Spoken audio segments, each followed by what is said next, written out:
बिस्मिल्लाहिर्रहमानिर्रहीम अस्सलाम वालेकुम। कॉलम शामिल फारूकी के। आइए आज उनका एक कॉलम सुनते हैं, असफहान की गाय और टंडो आदम की भैंस। ये कॉलम यकम मई 1998 को शाया हुआ था। लिखते हैं, मेरे एक दोस्त मेरे कॉलमों को बड़ी पाबंदी के साथ पढ़ते हैं और शायद मेरा दिल रखने के लिए या ये बताने के लिए कि वो वाकई मेरे कॉलम पढ़ते हैं, जब कभी मुझसे मिलते हैं कभी किसी कॉलम की तारीफ करते हैं, कभी किसी पर तनकीद। आज शाम मुझसे मिलने आए तो कहने लगे, ये तुम बसा औकात बहुत छोटी और गैर अहम बातों पर कॉलम क्यों लिखते हो और फिर बार बार पुराने वाकयात क्यों दोहराते हो। मैंने अपने दोस्त से कहा कि छोटी छोटी बातों पर तो मैं कॉलम इसलिए लिखता हूँ कि अगर अरबाब हल कद्र छोटी मोटी बातों पर तवज्जो देने लगे तो बड़े बड़े मसाइल पैदा नहीं होंगे, या अगर पैदा हो भी गए तो बहुत जल्दी से और बहुत आसानी से हल हो जाएंगे। और पुराने वाकयात दोहराने का सबब तो मैं अपने कॉलमों में कई बार बयान कर चुका हूँ। मैं फितरतन बुनियाद परस्त इंसान वाक़ हुआ हूँ।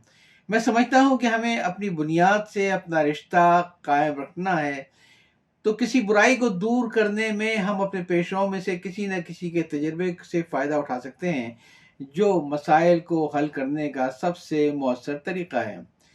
अभी हम लोग ये बातें कर ही रहे थे कि सामने मेज पर रखे हुए 19 अप्रैल के रोजनामा नवावत कराची पर मेरी नजर पड़ी।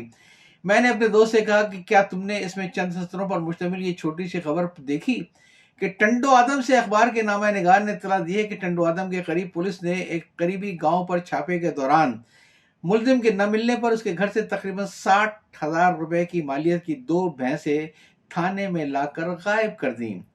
नामानिगार के मुताबिक भैंसों के मालिकान ने इल्जाम ही लगाया है कि पुलिस अपना जुर्म छुपाने के लिए खुद भैंसों के मालिकान को तंग कर रही है। मेरे दोस्त ने कहा कि ठीक है, मैंने पढ़ ली ये खबर, लेकिन इसकी अहमियत क्या है। ऐसे वाकयात तो हमारे हर जिले और हर गांव में रोजाना दर्जनों के हिसाब से होते रहते हैं। अब ये कोई ऐसा वाकया तो नहीं है कि इसकी कोई खास अहमियत दी जाए, इस पर कोई कॉलम लिखा जाए। मैंने अपने दोस्त से कहा कि मुमकिन है तुम्हारा ख्याल सही हो, लेकिन तुम्हें शायद सुनकर ये अफसोस होगा कि आज से सैकड़ों बरस पहले एक मुसलमान सुल्तान का ख्याल ये नहीं था। यहाँ तो कम से कम 2 भैंसों का मामला है, लेकिन वो सुल्तान तो सिर्फ एक गांव के मामले पर कांप उठा था। चलो, मैं इन 2 घटिया भैंसों पर कॉलम नहीं लिखता, बल्कि अरसलान के बेटे मलिक शाह सल्जूकी का वाकया तुम्हें सुना देता हूँ। ये कहने के बाद मैंने अपने दोस्त को मलिक शाह का वाकया सुनाया। एक बार वो असफहान के करीब किसी गांव में शिकार खेलने गया। बहुत से सिपाही उसके साथ जंगल में चले गए, लेकिन कुछ लोग गांव में ठहर गए। गांव में रह जाने वाले उसके कुछ गुलामों ने एक गाय पकड़ी और उसे ज़िबा करके खा गए।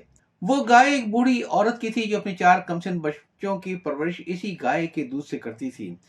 जाहिर है एक कमजोर और गरीब बेवा औरत सुल्तान के हमले के खिलाफ तो कुछ कर नहीं सकती थी।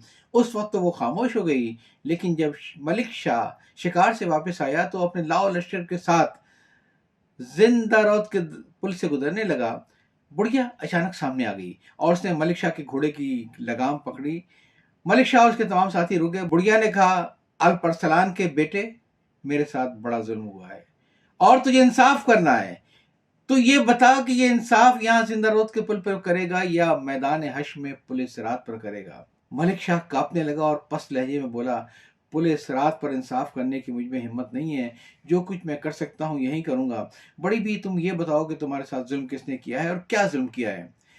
बुढ़िया ने अपनी गाय के ज़िबा करने का सारा वाकया सुनाया और कहा कि मेरे साथ जुल्म तो तू ही नहीं किया, कि क्योंकि तेरे गुलाम जो कुछ करते हैं वो तेरी ही कुव्वत के घमंड पर करते हैं। इनका जुल्म भी तेरे हिसाब में लिखा जाएगा।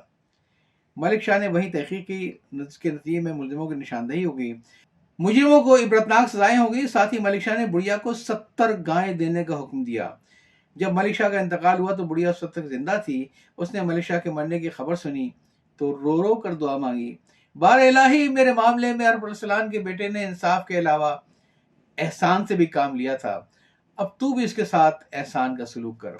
कहते हैं कि कुछ दिनों के बाद मलिक शाह के गुलाम ने उसे ख्वाब में देखा और पूछा, वहां कैसी गुजरी।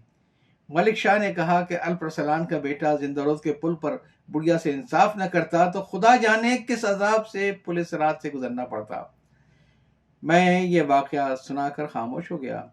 मेरे दोस्त ने पूछा कि क्या तुम ये चाहते हो कि सिंध के गवर्नर, वजीर आला और इंस्पेक्टर जनरल पुलिस वगैरह टंडो आदम जाएं और उन सिपाहियों को पता करें जिन्होंने भैंस छीनी थी, फिर उन्हें सजा दिलवाएं और मजलूमों के नुकसान की तलाफी करें। मैंने कहा मैं कुछ नहीं चाहता।